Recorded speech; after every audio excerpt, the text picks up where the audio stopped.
Bonjour à tous et bienvenue dans cette nouvelle vidéo. Aujourd'hui, comme je vous l'avais dit la semaine dernière sur le dernier vlog pour la réalisation du manteau, c'est le débrief. Voilà.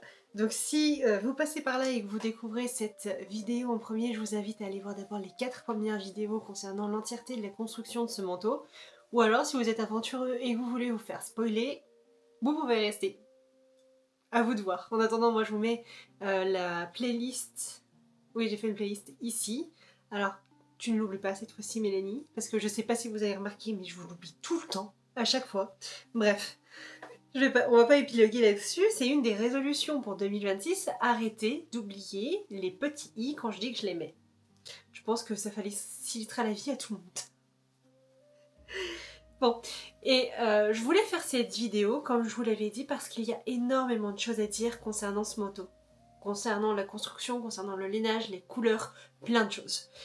Et des choses que j'ai survolées en faisant la voix off, mais je pouvais pas rentrer trop en profondeur par rapport à ce que je disais, à cause justement du fait que j'étais limitée par le temps, mais aussi parce que au fur et à mesure de la couture, et même je dirais même plutôt au fur et à mesure que je faisais l'édition tout simplement de ces vlogs, je me suis rendu compte qu'il y avait plein de choses sur lesquelles je m'étais pas spécialement arrêtée, mais dont il fallait que je parle de toute manière. Donc, on va commencer par le premier point. Et le premier point, je vous l'ai dit dans la première vidéo, le plus compliqué, ça a été la couleur. Et de trouver le lainage. Parce que quand j'ai commencé la couture, donc c'était il y a... ça va faire presque 5 ans en fait. Au mois de juin, ça fera 5 ans. J'ai tout de suite su qu'il y avait forcément des pièces du vestiaire féminin que je ferais et c'était incontournable. D'une part les jupes, ça c'était sûr et certain. Je voulais absolument me faire un dressing complet avec énormément de jupes pour pouvoir m'emporter tout simplement. Parce que je n'arrivais pas à trouver les coupes que je voulais dans le commerce, donc il fallait que je les fasse moi-même. Mais il y a une pièce plus spécifique que je voulais. Tout simplement parce que j'en avais ras-le-bol d'aller acheter mes manteaux chez les hommes. Parce que je sais pas si vous avez remarqué, mais chez les femmes, on a...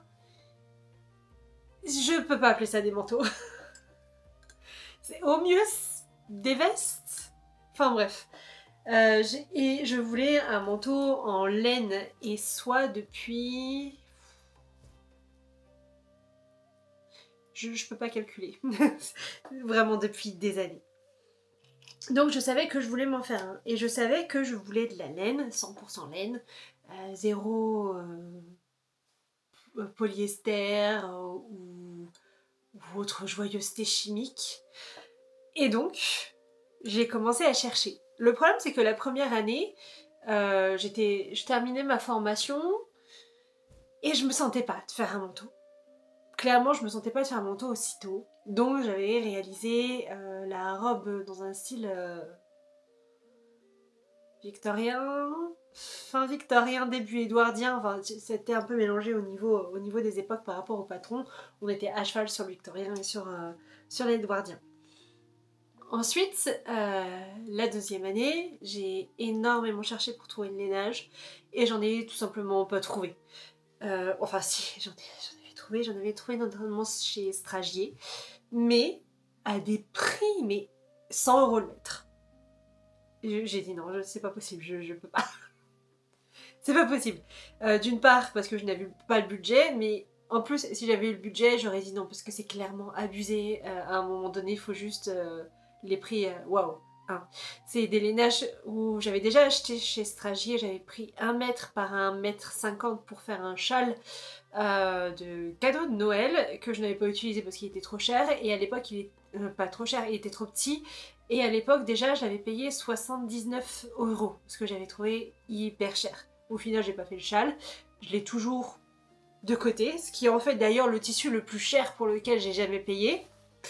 Et cette année, donc en l'espace de 2 ans, on est passé de 79 € à 99 € le mètre. J'ai dit non. Non, parce que l'inflation, je pense aussi qu'elle a aussi bandeau aussi parfois. Enfin bref, toujours est-il que 100 € le mètre, parce que 99, 100, c'est la même chose. c'était hors de question. Surtout que j'en avais pour... Il me fallait 4 mètres pour le patron que j'ai pris là par exemple, donc 400 € de lainage. Je crois que j'aurais jamais fait le manteau. J'aurais pris le lainage, je l'aurais mis de côté et j'aurais attendu parce que clairement je me serais pas sentie de le faire et ça aurait été de l'argent foutu par les fenêtres, clairement. Donc, j'ai dit Stragier non. Non merci. Et en plus ils ont augmenté leur prix et je pense que ça fait partie du fait qu'ils ont augmenté leur prix, c'est parce qu'ils ont été partenaires avec Stromae, enfin bref. Je dirais pas ce que j'en pense. Et donc je pense que ça a contribué tout simplement au fait de la flambée des prix. Et comme c'est pas quelque chose pour lequel je suis particulièrement bonne cliente, et que c'est quelque chose que je déteste par-dessus tout, et ben je serai plus cliente chez eux. Ensuite, j'ai rencontré un autre problème une fois que j'ai décidé quel lainage je voulais, parce que au début je voulais du cachemire soie, et puis j'ai réfléchi. Le cachemire supporte très bien la pluie. La soie, un petit peu moins. Donc forcément, mélange de cachemire soie, si c'est pour avoir un manteau que je peux pas porter sous la neige, que je peux pas porter sous la pluie, et qui me sert quand il y a 15 degrés dehors, clairement ça ne sert strictement à rien d'avoir un manteau. Alors je me suis rabattue sur le mérino, sauf que le mérino est à 45 € le mètre, et j'avais pas envie. Tout simplement de mettre 45 € le mètre, non. Et puis de toute façon, je trouvais pas la couleur que je voulais, donc c'était d'autant plus facile de dire non. Donc je me suis dit, n'importe quel lainage. Un lainage. Peu importe ce que c'est comme laine, à partir du moment où c'est de la laine naturelle, qu'il n'y a pas de polyester ou de viscose ou autre dedans, enfin qu'il n'y a pas de mélange. À partir de là, ça m'a ouvert à énormément de laines différentes. Et le plus compliqué aura été par la suite de déterminer la couleur. J'avais très envie d'un marron chocolat, mais par-dessus tout, je voulais un vert émeraude. Sauf que, en France, le vert émeraude n'a strictement rien à voir avec du vert émeraude. Ou alors, on n'a pas les mêmes émeraudes. Ou du moins, pas la même... pas le même level concernant la qualité de l'émeraude.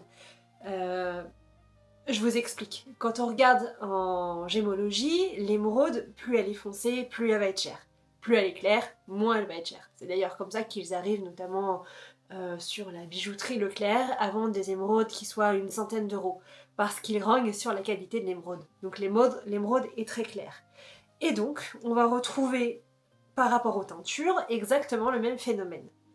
Plus la couleur est claire dans le vert, moins c'est cher. Plus la couleur est foncée, plus le lainage est cher, en France.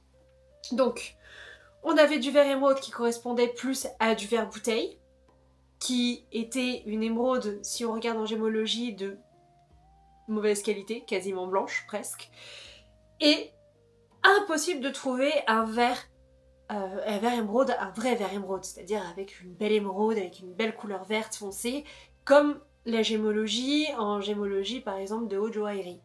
Moi c'est ce que je voulais. Et oui, j'ai peut-être des goûts de luxe, mais c'est ma couleur favorite, désolée. Je peux pas faire autrement en fait. Donc j'ai cherché très longtemps. Au final, j'ai trouvé mon lainage, je vous l'ai dit, en Allemagne, et je l'ai trouvé vraiment très peu cher au final parce qu'il était en solde à 16 € du mètre, par 1,50 m. C'est bien, ça rentrait dans mon budget, c'était exactement ce que je visais. Et en plus, du vert émeraude que je voulais. D'ailleurs, je crois qu'il l'appelait pas vert émeraude, je crois qu'il l'appelait vert forêt. Je crois qu'il l'appelait vert forêt, ouais. Bon, je crois que voilà, c'était vert forêt, mais enfin bon, c'est du vert émeraude, peu importe, de toute manière, l'un et l'autre, quand on regarde bien, ça va bien. Mais le vert forêt, en France, on ne trouvait pas non plus. Donc, j'étais assez contente de pouvoir l'avoir trouvé sur cette boutique en Allemagne. Et en réalité, je crois que j'aurais pas pu trouver mieux en France, aussi bien d'un point de vue de la qualité que du budget, mais aussi de la couleur. Donc bon, j'étais assez contente de ça. Mais en France, on a vraiment un problème avec les couleurs, c'est pas possible. Quand on a... la dernière fois, c'est quoi que j'ai acheté ? J'ai acheté un coton, 3 mètres de coton pour faire une robe à ma mère, qui était... Ah non, c'est pas moi qui l'ai acheté, c'est elle qui l'a acheté, qu'est-ce que je raconte moi ? Qui était... il y avait marqué dessus que c'était rose ancien, donc un rose un peu style des robes de Marie-Antoinette, et en réalité quand je l'ai reçu, c'est un rose parme. Ça n'a strictement rien à voir. Rose ancien, rose parme, c'est pas la même chose.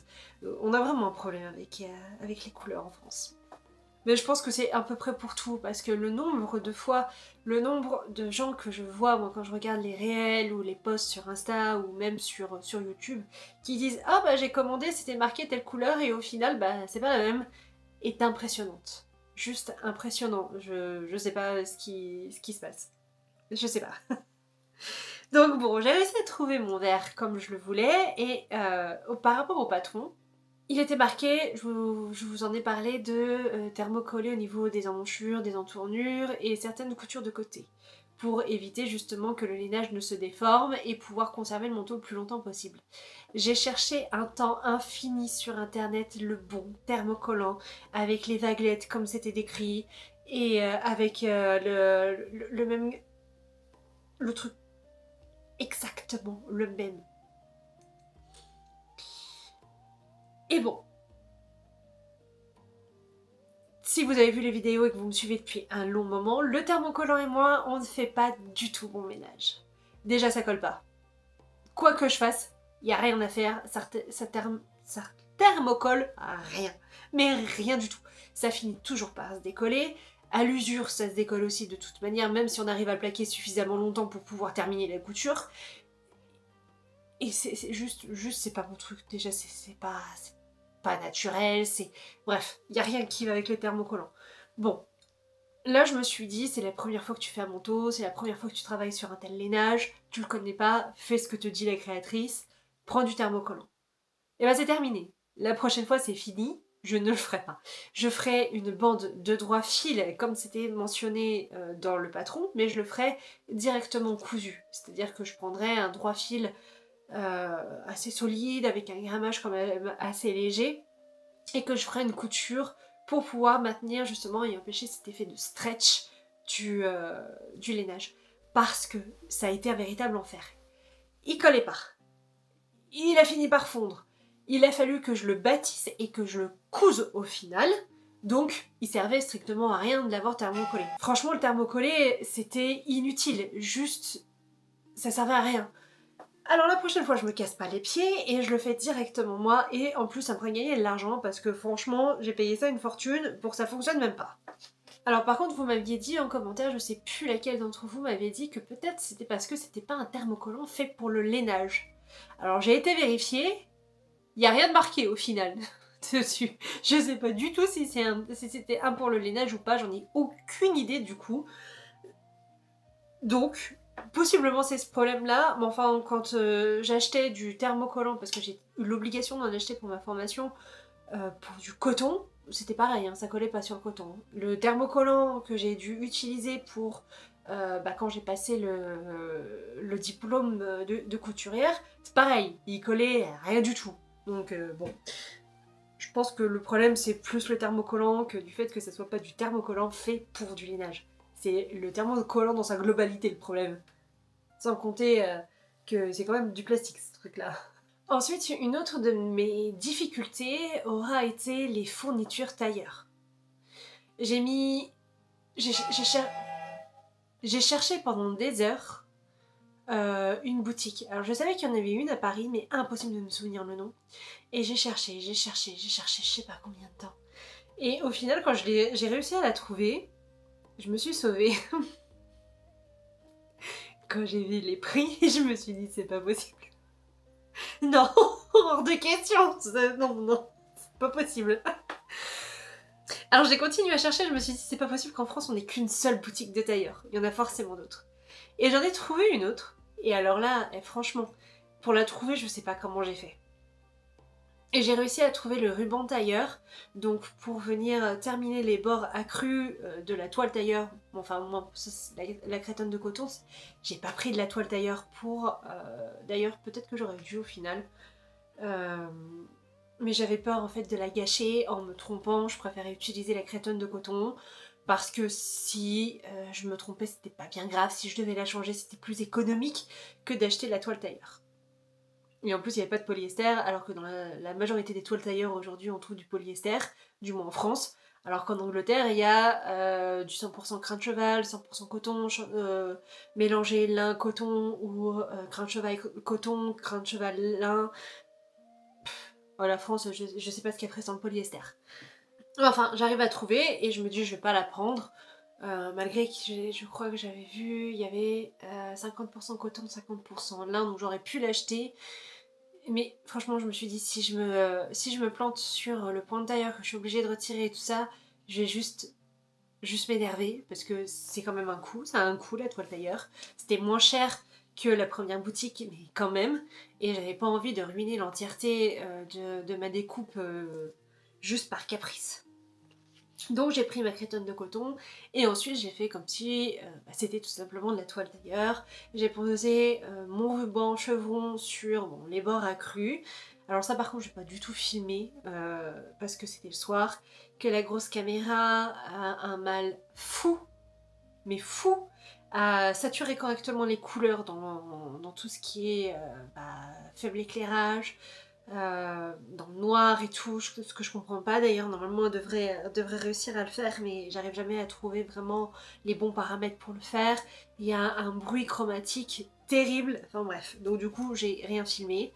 Mais par contre, je prévois, je vous en parlerai dans la vidéo des projets de 2026, une vidéo justement avec du tailleur. Donc je pense que cette fois j'achèterai la toile tailleur. Et du coup, je pourrais vous montrer un petit peu plus facilement avec la caméra que m'a offert mon chéri, justement pour que vous puissiez voir que même si je fais ça le soir. Parce que clairement, les points de tailleur, je préfère le faire le soir au niveau de l'enroulage des rubans. C'est pas l'enroulage, c'est la couture des rubans. Désolée, je crois que je suis un peu fatiguée. Les fêtes ont eu raison de moi. Donc du coup, voilà, je pense que je ferai ça comme ça et au moins vous verrez mieux, ça sera mieux fait. Puis étant donné que j'ai déjà fait un projet, ça sera aussi beaucoup plus simple pour moi d'expliquer en définitif et je verrai un petit peu mieux comment me positionner, tandis que là j'allais un petit peu à l'aveugle.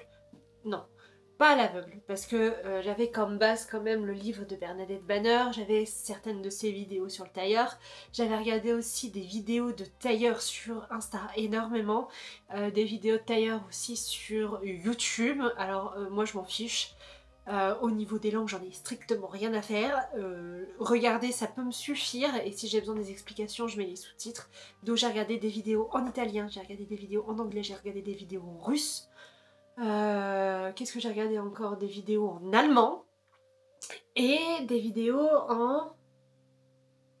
Je crois que c'était en polonais. Enfin, je sais plus. J'ai regardé des vidéos, tout ce que j'ai pu trouver, j'ai regardé, j'ai fait exactement pareil que pour les machines à coudre, j'ai rien à faire. La langue, je m'en fiche. Moi, ce qui m'intéresse, c'est voir le geste, la manière dont c'est fait, les explications. Si j'en ai besoin, j'active les sous-titres, et puis voilà. Puis de toute façon, les sous-titres en anglais sont plutôt assez bien sur YouTube, donc moi, ça me pose pas de problème de faire comme ça. Donc, je suis partie avec cette base-là, tout simplement. J'avais pas forcément fait de tailleur, j'avais fait quelques points de tailleur, mais franchement, rien de bien... Rien de tailleur, vraiment. Rien de vraiment tailleur, donc voilà. Disons que j'avais une expérience de test. Voilà. Et donc, je me disais, bon, si j'y arrive, c'est bien, au pire, je le ferai façon couture floue, et puis c'est tout. Bon, j'y suis arrivée, non sans mal, et sans y avoir passé un temps infini et considérable.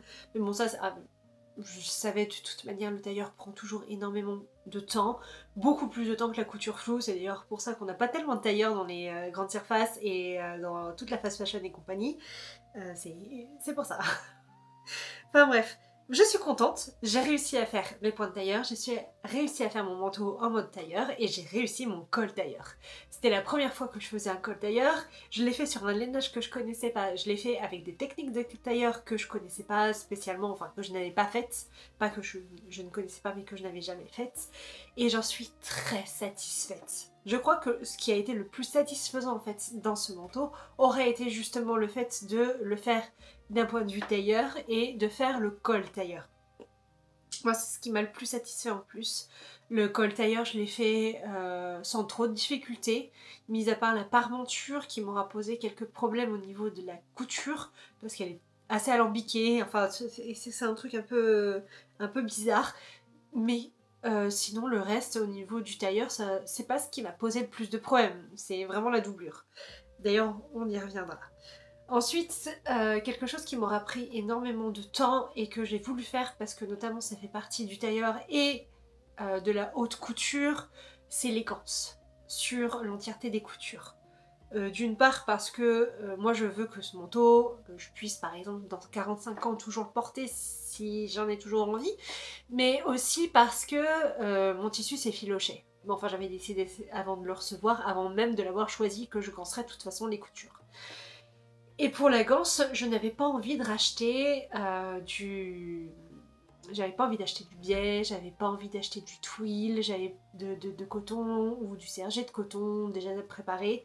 Je voulais le faire moi-même. D'une part parce que je venais de terminer un... Oui, c'est ça, oui. Je venais de terminer la blouse rouge et qu'il me restait un métrage suffisant pour pouvoir faire un faux droit fil. Un faux biais. Donc un biais mais dans le droit fil. Et donc, tout simplement, je me suis dit que j'allais le faire, j'allais pas me prendre la tête avec ça, et en plus, au niveau du grammage et de l'épaisseur, ça permettait de ne pas ajouter une surépaisseur. Donc c'était plutôt bien, c'était un peu ce que je voulais, je n'avais pas envie d'être gênée, notamment au niveau des coutures de côté et du dos, avec une surépaisseur, et que ça puisse se voir sur l'endroit, en fait. Donc j'ai tout fait. Quelque chose que je ne referai pas avec les ganses, et ça c'est sûr et certain, c'est de les poser après avoir fait la couture. Parce que ça casse le poignet, j'étais comme ça, j'ai passé des heures à casser le poignet pour pouvoir passer les fils, puis ensuite pour pouvoir coudre. Donc la prochaine fois je ganse d'abord. Je découpe, je ganse. Je sais même pas pourquoi je n'y ai pas pensé plus tôt, parce que y a une chose auquel j'avais pensé, c'est les ganses doivent être plus petites que la marge de couture. C'est logique. Mais pas plus petites d'1 millimètre. Vraiment plus petit. C'est-à-dire plus petite de 5 millimètres. Ma ganse faisait 5 millimètres et ma marge de couture était à 1 centimètre. Ce qui me permettait de ne pas avoir de surépaisseur et ce qui me permettait également d'avoir quelque chose qui fasse une belle finition. Donc normalement j'aurais pu ganser avant et ensuite seulement coudre. Mais vous croyez que j'y aurais pensé? Non, bon, je me suis cassé la tête à faire les ganses après avoir cousu. Et on ne m'y reprendra plus, je fais les ganses et je couds après. Surtout que normalement, si la ganse elle est bien calculée, il n'y a pas de souci. Et surtout si on coupe bien, sans avoir des vagues dans tous les sens et des marges de couture qui passent de 1 cm à 1,5 cm, comme on peut voir parfois sur internet. Quand c'est comme ça, c'est très bien. Donc, bah voilà. Moi, la prochaine fois, je fais les ganses avant de coudre. Ça sera 100 fois plus simple. Ensuite, on va attaquer le point le plus problématique de ce manteau. Si vous avez regardé les vlogs, vous savez que la couture de la doublure aura été un véritable calvaire. Un véritable calvaire. Et pour cause. Et pour cause. Quand on fait des recherches sur internet, que l'on trouve un nombre plutôt conséquent d'articles sur le twill de soie en disant que c'est très solide, effectivement c'est très solide, que c'est très bien pour une doublure, parce que ça permet d'avoir une bonne glisse du bras dans la manche, parce que ça permet d'éviter les frottements, parce que ça permet d'avoir trop de frottements d'usure et de devoir changer trop la doublure, que c'est très simple à coudre, que c'est pas trop glissant, que c'est quasiment l'idéal pour faire une doublure. Et bah qu'est-ce que j'ai fait moi? J'ai choisi de croire ces gens-là et de faire ma doublure en twill de soie. Eh bien, très mal m'en a pris. J'aurais mieux fait de pas le faire et de rester sur ma première idée, c'est-à-dire que de prendre la faille de soie que j'avais choisie, tout simplement. Parce que j'hésitais entre les deux. Entre la faille de soie et le twill de soie. J'ai pris le twill. Et je vais vous montrer le résultat. J'ai été la chercher pour vous montrer. Alors. Voilà, et je crois que vous allez strictement rien voir. Voilà la tête de la couture centrale. Comment dire que même avec une aiguille, soit il y a des trous, ça a troué le tissu et mon aiguille était neuve. Ensuite, bon là elle n'est pas très bien repassée, mais elle n'est pas repassée du tout, mais ça tire au niveau des coutures. Donc sur l'entièreté des... En fait, je sais pas laquelle on voit le mieux. Parce que j'ai tellement repassé et repassé et re-repassé. Voilà, j'ai un peu moins repassé au niveau des manches, donc voilà la tête de la couture. Donc elle tient pas, elle est pas droite, hein. On voit bien qu'il y a de la tension partout et tout. Et ça, c'est juste ce qu'il ne faut pas. Hop, peut-être comme ça. Ouais, ça se voit. Ouais, ça se voit mieux, mais non pas tellement en fait. Hop, au pire, je ferai des inserts. C'est pas grave. Mais ouais, voilà, vous voyez, ça se voit, ça tire. Donc ça l'avait raccourci, évidemment. Ensuite, au niveau de la découpe et j'ai eu le cas pour les deux, en fait, aussi bien celle-ci que sur la faille. Je sais pas pourquoi. Je pense que c'est parce que ça a bougé un peu, mais enfin, c'était moins conséquent sur la faille que là. Il y a un décalage au niveau de la ligne d'épaule. Donc là, elle est bonne. Là, j'avais décousu pour essayer de comprendre ce qui n'allait pas, mais bah là, elle était trop petite. Donc là, elle arrivait là.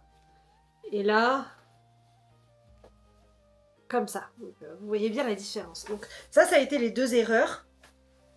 3 erreurs, si on compte le fait que j'ai pris du twill. Et ça m'aura posé un très grand problème, très gros même je dirais, même plus, parce que j'ai perdu 10 jours à essayer de faire l'assemblage, tout simplement de la doublure au lainage, sans succès, obligatoirement. Donc voilà, ça pose beaucoup de problèmes dans ces cas-là. Et bon, je vais pas l'acheter, je vais la garder, je sais pas trop ce que je vais en faire. Je pense qu'il y a moyen que je fasse des découpes quand même dedans, à certains endroits stratégiques, pour récupérer. Je sais que mon droit fil, il est parfait parce que je l'ai vérifié. Vous savez à quel point je suis pointilleuse avec le droit fil. Donc, mon droit fil, il est parfait, ça c'est sûr et certain. On voit encore bien les zones où il y a où c'est légèrement incurvé, donc bon, je peux réussir à récupérer beaucoup au niveau du métrage.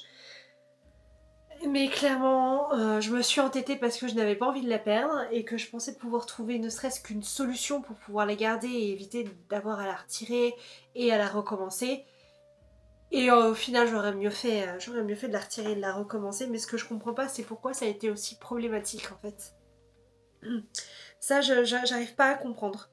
Peut-être que je n'aurais pas dû faire des coutures à l'anglaise. J'y ai pensé, je me suis dit que ça apportait beaucoup trop de tension au niveau de la soie. Mais quand je regarde ma couture sur l'envers, je vais vous la montrer. En fait, il n'y a pas de tension. Hop, je vais essayer de cadrer. Je sais pas si on voit là. Ouais. Il n'y a pas de tension. Elle est bien, la couture elle est bien, le point est équilibré. J'ai même allongé un petit peu plus mon point, contrairement à ce que je fais d'habitude avec la soie, donc je sais pas, j'ai pas compris, je comprends toujours pas. Mais en tout cas je vais la réutiliser, il me reste un métrage aussi, je vous en parlerai dans la vidéo des projets de 2026 parce que je vais l'utiliser là normalement pas dans pas longtemps. Mais je vais l'utiliser pour quelque chose de plus simple, de plus léger, une jupe je pense même que je vais faire une jupe. Et je ferai les finitions de la couture à la main directement, ça je pense que ce sera beaucoup plus simple comme ça. Mais là, oui, je suis extrêmement déçue. Clairement, ça ne vient pas d'un problème de qualité du tuile parce que c'est du tuile de haute couture. Donc je peux vous assurer que j'étais d'autant plus énervée, mécontente, euh, en sachant ça. Mais bon, je vais récupérer. Hein. Je sais juste pas comment et je sais juste pas ce que je vais faire, mais je vais récupérer. J'avais pensé à des ceintures, j'avais pensé à un mini corset, à des foulards ou même des carrés de soie. Je pense que je peux réussir à récupérer ça comme ça, mais bon, ça m'embête quand même. J'avais même pensé essayer de le récupérer façon kimono, mais j'ai regardé, je vais pas pouvoir. Je vais pas pouvoir le faire. Donc, pour le moment, c'est en attente. Mais oui. Après, sinon, j'ai un projet que j'alimente un petit peu comme ça régulièrement avec les chutes de soie. C'est un projet de feutrage laine et soie pour faire châle, écharpe, enfin des petites choses comme ça. Et je me dis que peut-être, alors ça serait un gâchis monstre, hein, ça j'en ai bien conscience, mais en dernier recours, si j'arrive pas vraiment à faire ce que je peux avoir en idée pour elle, c'est tout simplement découdre et retirer en fil à fil et l'utiliser en feutrage de laine et soie. Donc ça, j'y pense aussi. Dites-moi en commentaire. Pour le moment, je ne fais que récupérer des soies à droite et à gauche par rapport à ce que j'ai comme métrage, qu'il me reste des chutes, ou alors quand je fais les tresses, les fils de couture et tout ça à mettre dedans. Donc j'ai pas grand chose, parce que je fais toujours en sorte d'avoir le moins possible de chutes, surtout avec la soie. Et là, bah, j'ai eu une grande chute, quoi. Et ça m'embête un petit peu. Donc à voir un peu ce que je vais bien pouvoir en faire. En attendant, si ce problème justement avec la soie m'aura appris quelque chose, ça sert à rien d'essayer 30 fois de récupérer quelque chose d'irrécupérable. J'ai vite compris que c'était pas récupérable, que j'allais devoir tout retirer. Et d'ailleurs, j'étais pas la seule à l'avoir compris. Mais non, je me suis entêtée un nombre incalculable de fois supplémentaire. Et ce qui n'a tout simplement pas aidé d'ailleurs. Ça n'a vraiment pas aidé. Mais pendant un temps, honnêtement, j'avais juste envie de prendre le manteau et de le jeter. J'avais envie de le jeter. Je ne voulais pas le garder. C'était... je pouvais plus le voir. Mais c'est pas genre je peux plus le voir, je mets 2-3 heures de côté et puis j'y retourne. Je n'avais pas envie de le finir en fait. Je n'avais pas envie du tout de le faire. Je ne voulais plus m'en occuper. Je ne voulais plus le voir du tout. Et il y a un soir, j'ai vraiment pété un plomb. Mais vraiment. À tel point, ça a clashé à la maison. Et que... on s'est tous engueulés. On s'est un peu engueulés. Et comment dire que j'ai fini par revenir un petit peu... à me calmer déjà, parce que j'étais tellement énervée que j'étais complètement irrationnelle. J'ai fini par me calmer après avoir discuté avec ma mère, après avoir discuté avec Chérie, après avoir discuté avec Lucie. Et je me suis dit, bon, je vais les écouter, je vais laisser ça quelques jours là et je m'occupe d'autre chose. Je me suis occupée d'autre chose. Et quand j'y suis retournée, j'arrive à matin, je regarde le manteau qui était sur le mannequin. J'avais laissé ce que j'avais fait, c'est-à-dire que au bout d'un moment j'ai arrêté de coudre, je bâtissais tout simplement et je laissais comme ça, je faisais les tests comme ça. Et je vais voir, et je vois le bâti, et je me dis allez, vire le bâti. Je vire le bâti et tous les problèmes s'effacent comme par magie. Au niveau de l'ourlet, ça faisait en fait, comment dire, vous savez les jupes qui se font énormément là en ce moment, la boule, où il y a des fronces à la taille et ça fait une espèce de boule comme ça là qui imite un petit peu les manches Bishop. Bah ça faisait ça, mais sur le manteau, avec des vagues dans tous les sens, des endroits qui partaient comme ça. C'était juste du délire. Et je me dis, je retire le bâti et je refais un bâti sans faire l'ourlet. C'est-à-dire que je laisse la doublure tomber et je refais. Et là, il n'y a pas de problème. Je reprends mon mètre tailleur, je reprends toutes les mesures pour la 100 millionième fois, et là, bizarrement, je vois le problème. Elle est trop courte. Elle est beaucoup trop courte. Donc, le problème vient de la doublure. Mais ça venait pas uniquement de la doublure. Parce qu'en fait, il y avait un endroit au niveau de la fente, sur l'ourlet du manteau, où il fallait que je fasse un ourlet à couture à 45 degrés.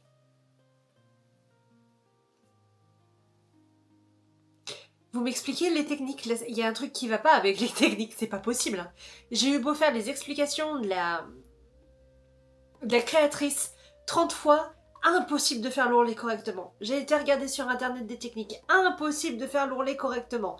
À un moment donné, vous savez ce que j'ai fait les ourlets à l'ancienne, comme on le faisait à l'époque, même avec à 45 degrés, et je sais pas pourquoi, miracle, ça a très bien fonctionné. Les techniques modernes, c'est pas pour moi, mon cerveau il veut pas. Quoi qu'il arrive, il ne veut pas. Et du coup, on va rester d'ailleurs sur ces techniques modernes avec la manière d'attacher la doublure aux manches. J'ai pas compris le délire.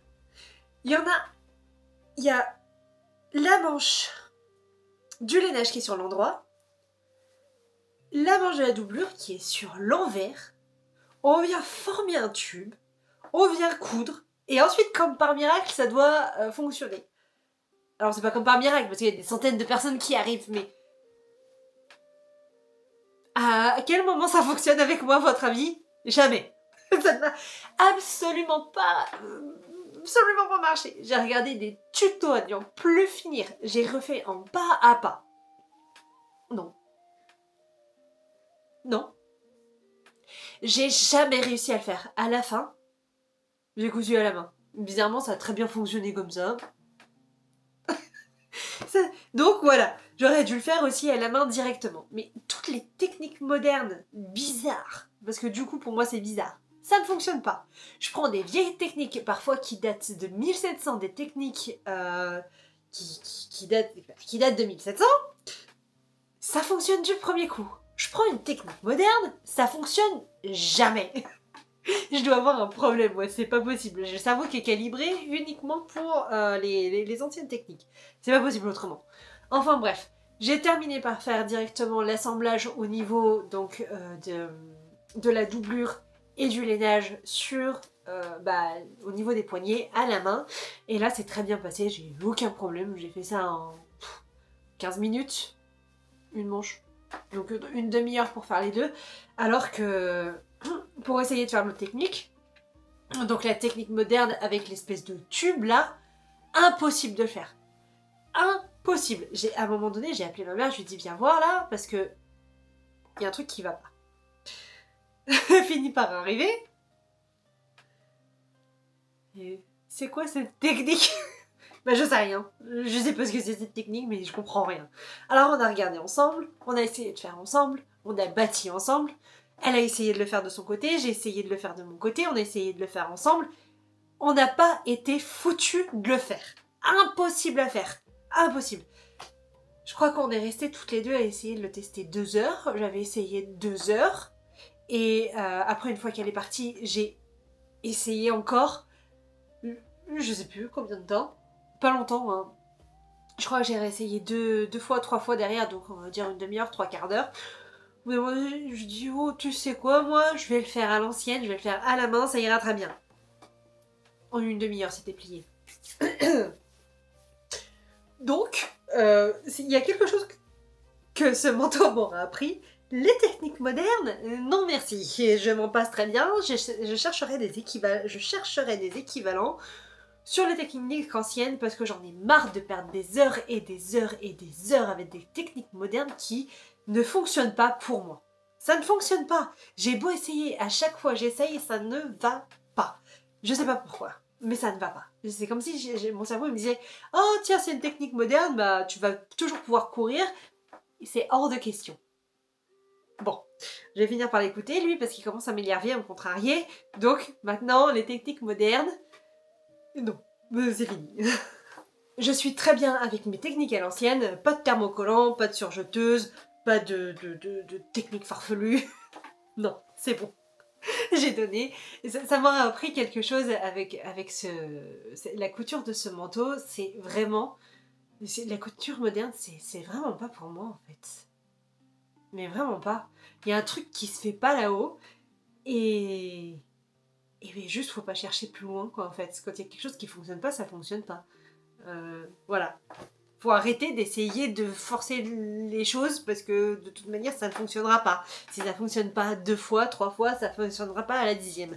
Donc bon, voilà, c'est une des résolutions aussi pour 2026 et ce que m'aura appris ce manteau, ne pas forcer à faire quelque chose qui ne fonctionne pas tout simplement. Ça sert à quoi? Ben, ça sert à rien, voilà. Maintenant je vous propose de parler un peu des chiffres du manteau. Pour le lainage, j'ai utilisé 4 mètres, à savoir qu'il me restait assez de chute pour faire 2 bérets, un béret homme, un béret femme et une écharpe. Et qu'il me restait encore des petites chutes pour lesquelles j'ai fait des coussins de genoux pour mon papa que je n'ai pas filmé. D'une part parce que c'est aussi quelque part quelque chose que je mets en prototype avec une idée de commercialisation plus tard. Donc j'ai tout simplement pas filmé. Mais je lui ai en effet, parce que ceux que j'avais fait il y a 2 ans, ils étaient morts, donc il fallait le refaire. Donc déjà c'est bien, j'en avais fait en prototype il y a 2 ans, qui a tenu 2 ans, donc c'est bien. Et là, le nouveau prototype devrait durer plus longtemps. Donc voilà, il y en a plusieurs qui sont prévus à faire en proto, donc voilà. Il m'en reste encore un petit peu dans lesquels j'espère faire des petites broderies ou tout du moins des petits coussins avec de la lavande pour mettre dans les armoires et tout ça. Bon ça je pense que je ferai des petits réels dessus. Et au pire, vraiment, s'il m'en reste encore quelques chutes où je peux rien en faire, je les effilocherai et ça sera mis dans le projet de feutrage pour dont je vous ai parlé tout à l'heure, laine et soie. Comme ça, tout est récupéré et il n'y a pas de perte. Ensuite, au niveau de la doublure, j'ai utilisé l'équivalent de 2 mètres. Ouais, 2 mètres de doublure avec chute. Et chute que j'ai commencé à réutiliser, notamment pour le béret femme, où j'ai fait chute de lainage et chute de feuilles de soie. Il m'en reste d'ailleurs parce que dans la laise j'avais acheté 3 mètres ou 4 mètres, donc il m'en reste. J'espère en fonction de ce qui me reste pouvoir faire un autre projet couture. J'aimerais bien faire un petit gilet peut-être, je sais pas. À voir, c'est pas encore bien défini, donc je vous en parlerai peut-être un petit peu plus tard dans l'année. Ensuite, au niveau des fils, j'avais acheté 3 bobines de fil de soie verte. Elles y sont passées. Il me restait une bobine de fil de coton finition soie vert. Il y est passé. J'avais plusieurs bobines de fil de soie noire. J'en ai utilisé 2. Ouais, j'en ai utilisé 2. Et ensuite, j'avais plein de petits fils que j'avais récupérés de quand je dois changer les couleurs en fonction sur ma machine à coudre. Au lieu de les jeter, je les garde parce que franchement, c'est un gâchis pas possible sinon et ça c'est hors de question. Et je les ai utilisés pour le point de tailleur, pour les assemblages des fausses bandes de droit fil, des fausses bandes de biais, pour le point de tailleur, pour mettre le ruban de tailleur. Quoi d'autre encore? Pour fixer l'entoilage en crétonne de coton parce que j'avais pas pris du thermocollant donc je l'ai fixé avec. J'ai utilisé aussi pour... Enfin j'ai utilisé pas mal. Donc quand on regarde bien j'ai utilisé 5 bobines de 50 mètres de fil. Donc il y en a eu pour 250 mètres. Une bobine de 100 mètres donc 350 mètres. Plus les autres fils que j'ai utilisés pour le point de tailleur, je pense qu'on est autour de 500 mètres de fil environ d'utilisé. Je pense que c'est pas abusé de dire ça, je pense même que c'est un peu bas comme chiffre. Au niveau du fil de bâti, et oui je vous ai pas parlé de ça d'ailleurs, presque l'entièreté du manteau a été bâti. J'ai quasiment tout bâti. La seule chose que j'ai pas bâti c'est les assemblages doublure et les assemblages de couture du lainage. Sinon tout le reste a été bâti avant, après, pendant, tout le temps. Et je crois que j'ai bien... je pense qu'il y a bien 1 kilomètre de fils de bâti qui sont partis. Je peux pas être sûre à 100%, mais je pense qu'il y a au moins 1 kilomètre de fils de bâti qui sont partis. Donc très gourmand en fil ce manteau. Extrêmement gourmand en fil. Au niveau du métrage, au niveau de la crétonne de coton, je pense que j'ai utilisé 1,50 m sur 1,50 m. Non.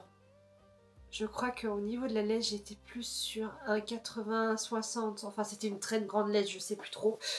Donc, je pense que j'ai utilisé un petit peu plus. Mais là aussi, je peux pas être sûre parce que j'ai pris énormément des chutes qu'il me restait de ma couture de robe d'intérieur de l'année dernière que j'avais faite au mois de décembre. Donc j'ai pris pas mal de chutes et j'ai entamé un coupon de 3 mètres. Et c'était pour faire le devant du manteau. Donc je sais pas, je vais dire 2 mètres.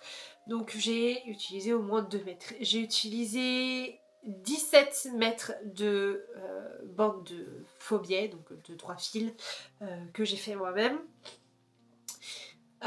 Et au niveau du ruban de tailleur, j'avais acheté un rouleau de 20 mètres et j'en ai utilisé 4 mètres.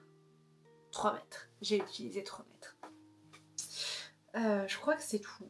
Je crois que c'est tout parce que je peux pas tellement quantifier le travail de couture à la main puisque j'ai défait, je sais pas trop, mais je pense que j'ai utilisé une 50aine de mètres aussi sur la couture à la main de fil. Ensuite, au niveau du temps que j'ai passé dessus, alors j'ai passé 10 jours. Non, j'ai passé. Si, 10 jours de préparation au total parce que j'ai eu énormément de mal à pouvoir tout rassembler, qu'il y a eu des retards sur les délais de livraison, notamment surtout sur le tailleur en fait, tout ce qui est de boutique tailleur, la poste, hein, comme toujours. Donc 10 jours de préparation, comprenant la préparation, la découpe du patron, la découpe du lainage, la découpe de la crétonne, la découpe et la confection des bandes de faux biais pour la ganse. Ensuite, l'entièreté des points de tailleur m'a pris 4 jours. 4 jours. L'assemblage du manteau uniquement, le lainage, m'aura pris 3 jours. La première doublure m'aura pris 1 journée, la deuxième doublure m'aura pris 1 journée. Ensuite, tout le reste, tout ce qui est fait, j'ai fait 5 jours. Vraiment, vraiment hard parce que j'avais pas de cours, j'avais pas de rendez-vous, j'avais aucune obligation ces 5 journées-là.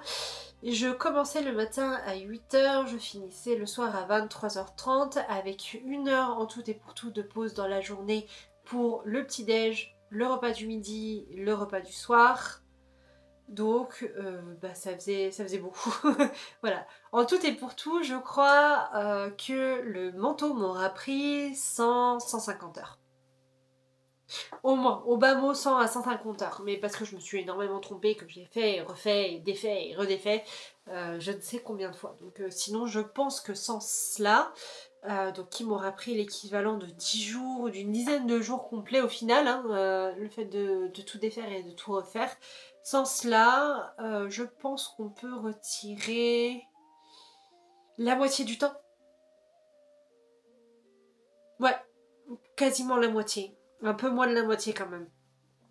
Mais ouais, c'est colossal. Le temps passé est colossal. Je le savais tout de suite. Et c'était de toute façon marqué dans le patron que peu importe ce qu'on choisissait, la version couture floue ou la version tailleur, ça prendrait énormément de temps. Donc, ouais, c'était pas une surprise pour moi de passer autant de temps. Ce qui était une surprise pour moi, c'était de passer autant de temps sur la doublure, tout simplement. Donc là, je suis d'autant plus contente d'avoir réussi à le finir. Bon, enfin, je peux dire merci vraiment à ma maman qui m'aura limite obligée à le terminer en fait parce que sans elle il aurait jamais été terminé. Jamais je l'aurais terminé et je pense qu'il finissait dans l'armoire et que c'était un projet oublié pour un temps indéfini. Donc ouais, voilà. Ensuite, ce qui m'aura pris aussi énormément de temps mais que j'ai fait en amont, ça aura vraiment été les recherches du lainage, les recherches de la couleur, les recherches des techniques d'ailleurs, les recherches, les prises de notes et tout. Je pense ça, on peut, si on transpose ça sur une semaine, donc de lundi à dimanche, on est sur une 50aine d'heures de recherche. Ouais, au bas mot, une 50aine de recherches. Donc c'est vraiment un projet qui m'aura pris énormément de temps. Pour tout vous dire, j'ai commencé à travailler dessus au mois de septembre.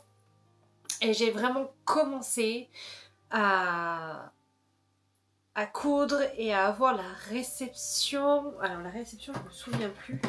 Bon, heureusement, il y a les réseaux sociaux.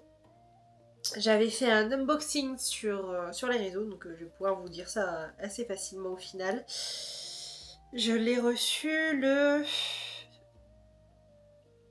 15 octobre. Je l'ai reçu le 15 octobre. Donc je me mettais à travailler dessus en fait 3 jours plus tard. Ouais, 3 ou 4 jours plus tard. Pas très longtemps après, parce que je finissais la jupe 1890. 1898 et je m'y mettais tout de suite en fait. Et quand je regarde les photos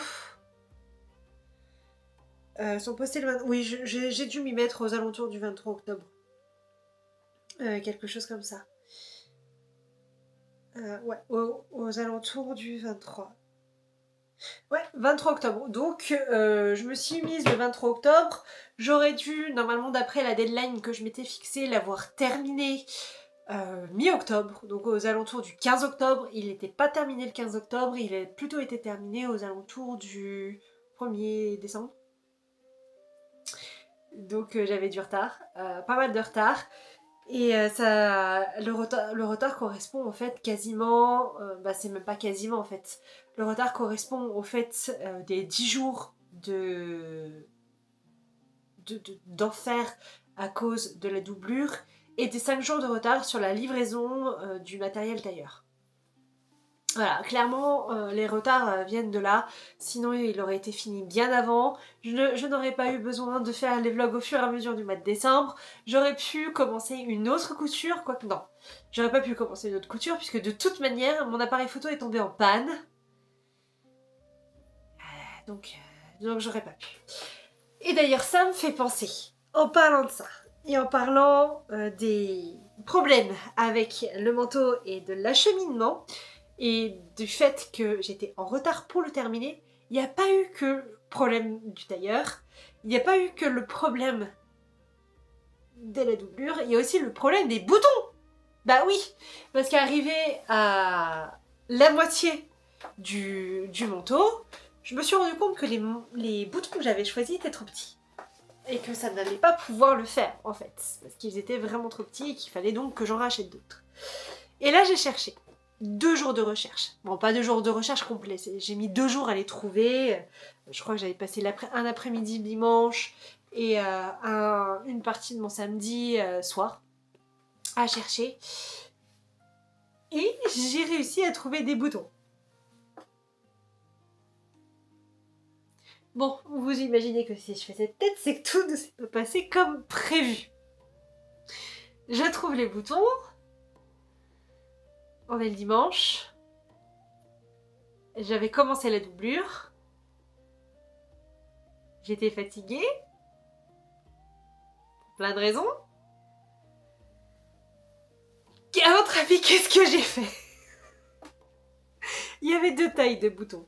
Il y avait 3 cm et 3 cm et demi. Ou 4 cm. 3 cm et demi. Je mets les deux dans le panier parce que je me dis, je vais vérifier d'abord, je vais essayer de trouver des équivalents sur les boutons moches que j'ai à la maison et qu'il faut que je recouvre. Bon, je me dis 3 cm. Allez, hop, c'est parti pour 3 cm. Sauf que j'étais dans mes calculs, j'étais fatiguée, Il me fallait 4 boutons de 3 cm et je passe une commande de 3 boutons de 3 cm et demi. Je paye, je passe à la caisse, voilà, machin. Et là, je regarde le récapitulatif et je me rends compte que je me suis complètement foirée. J'essaie d'annuler la vente, impossible de l'annuler. Maintenant, c'est nouveau sur les sites internet, on n'a plus aucune possibilité d'annuler les achats. Depuis quand, en fait? Donc j'écris à la boutique en disant que je me suis trompée, que c'est de ma faute, que je suis désolée, mais que c'est pas la commande dont j'ai besoin, qu'il me faut 4 boutons de 30 mm et non pas 3 boutons de 35 mm. J'envoie. Je ne suis pas sûre que mon message soit parti parce que je n'ai aucune confirmation. Donc le lendemain, en voyant que je n'ai pas de... Non, c'est pas le lendemain, le mardi, parce que j'envoie du coup le dimanche. Le mardi, je me dis, j'ai pas de nouvelles, je vais appeler. J'appelle, répondeur, je laisse un message, je m'excuse de nouveau, je dis que je me suis trompée, enfin voilà, je recommence à zéro. Et là, l'heure d'après, je vois, votre commande est préparée et prête à expédier. Oh non, c'est pas vrai, j'ai laissé un message, j'ai envoyé un email. C'est que l'email, il est pas parti. Le message n'a pas été écouté. J'avais payé avec PayPal. Et pour être sûr que ça ne parte pas et qu'il n'y ait pas de problème avec l'expédition, devoir renvoyer tout ça, parce que c'est toujours un problème terrible. Surtout que c'était par Mondial Relais, enfin c'est pas Mondial Relais, c'était les relais là, je sais plus trop ce que c'était exactement. Je fais opposition à PayPal en expliquant que je me suis trompée, que j'ai appelé, que j'ai laissé un message, mais que j'ai laissé un email, mais que je suis pas sûre, et que avec le litige PayPal, en fait, comme ça permettra à la boîte de me répondre. Le lendemain, j'ai un email de la boutique me disant que d'accord, ok, il n'y a pas de souci, qui me renvoie la bonne commande et tout. Je me dis bon, ok. Juste comme ça, PayPal m'avait remboursé et tout. Moi, je me suis dit c'est pas grave, ils annulent. J'attends que la confirmation d'annulation, je repasse commande et puis voilà. 5 jours plus tard, je reçois un email de la boutique disant que ils ne comprennent pas pourquoi il y a un litige PayPal, que l'erreur est de ma faute, que la personne est seule à s'occuper de l'entièreté de la boutique, elle n'a pas le temps de tout faire d'un coup, que ça prend du temps, machin et tout. Ce à quoi j'écris d'accord, ok, la seule raison pour laquelle j'ai fait un litige PayPal, c'était justement pour attirer l'œil, parce que je sais que les litiges PayPal, ils envoient je sais pas combien d'emails, et que du coup, c'était juste pour être sûr que les boutons ne partent pas. J'attends plusieurs jours d'avoir une réponse. J'ai une réponse de la gérante de la boutique qui me dit qu'il faut, pour pouvoir renvoyer la nouvelle commande, que j'annule le litige, que j'essaye de faire, je n'arrive pas à le faire. Alors j'écris un message disant que je n'arrive pas à le faire. Enfin, ça me titille, j'ai envie de comprendre pourquoi je n'y arrive pas, je cherche, j'arrive à trouver, j'annule le litige, je suis débitée de la somme des boutons. Suite à quoi je réécris un email en disant bon c'est bon j'ai réussi au final voilà. La gérante me dit d'accord ok pas de souci, j'envoie la commande. Je dis d'accord ok envoyez-moi que je puisse payer la différence. Parce qu'il y a une différence entre 4 boutons et 3 boutons, c'était pas le même prix et tout ça. Je reçois la commande avec aucun redressement par rapport à la différence, donc je comprends pas. Est-ce qu'il y avait entre-temps un solde ou je sais pas quoi? J'écris à la gérante, silence radio. Je n'ai toujours aucune nouvelle. Je sais pas. Je sais pas. Donc j'attends toujours, mais je pense que je n'aurai pas de nouvelles. Pas de nouvelles du tout. De la gérante de la boutique, je pense, je sais pas. Je vous avoue que ça me contrarie quand même un petit peu parce que étant donné qu'il y avait une différence de prix, surtout qu'en plus je sais pas ce qui s'est passé, mais j'ai reçu les 4 boutons dont j'avais besoin, donc de 30 mm, plus les 3 boutons de 35 mm. Alors je me sens assez mal à propos de ça. Je sais pas quoi faire, parce que étant donné que je n'ai pas de nouvelles, je peux pas faire grand chose. Et si je repasse commande sur la boutique, bah, je vais recevoir l'article que j'ai commandé. Là, je sais pas. Je vous dis, ce manteau, ça aura été quelque chose. Du début à la fin, il y aura eu des problèmes, des petits problèmes qui viennent de moi ou qui viennent de l'extérieur. Donc je vais vous donner le nom de la boutique parce que le contact a été très très bien avec la gérante. Il n'y a aucun souci là-dessus. Et si je peux un minimum me rattraper sur le fait que bah, du coup j'ai des boutons gratuits et qu'apparemment c'est une petite entreprise, moi je croyais que c'était un grand groupe. Donc voilà, non en fait. C'est le site de Pretty Mercery, donc allez-y. Franchement, pour la soutenir parce que bah, c'est top. Franchement, le service client est top du coup, et c'est moi qui me suis trompée, elle avait aucune obligation de rattraper ça, et je me sens vraiment très mal, le fait d'avoir reçu des boutons en trop, et surtout de ne pas avoir eu la facture. De ne pas avoir eu la facture et de ne pas avoir payé, donc voilà. Et si la prochaine fois vous avez des boutons à acheter, vous pouvez aller lui acheter directement, n'hésitez pas à le faire. Si au moins je peux faire ça, bah ça sera une petite réparation, et encore même pas au final. Mais franchement, vous pouvez y aller. C'est peut-être un peu long, les délais de traitement et tout, mais quand on voit que c'est une personne seule qui fait tout, bah ça se comprend, c'est normal en fait. Et donc du coup, si vous pouvez aller la soutenir et l'aider, bah allez-y. Moi, voilà, allez-y. Franchement, allez-y. Par contre, ne faites pas le même coup que moi, hein. Vérifiez bien votre facture. Enfin, même avant de facture, vérifiez votre panier, que ça fasse pas exactement la même chose quand même. Que tout le monde lui fasse pas le même coup à cette pauvre dame. Voilà. Et si jamais vous passez par là, bah, je suis désolée, et vous pouvez toujours m'envoyer la facture pour que je paye du coup la différence. Voilà. Même si vous voyez cette vidéo dans 5 ans, je sais pas. Parce que, ouais, c'est quelque chose que je n'aime pas particulièrement, ça. Voilà. Donc, je pense que je vous ai parlé de tout par rapport à ce manteau. Je vois rien qui manque.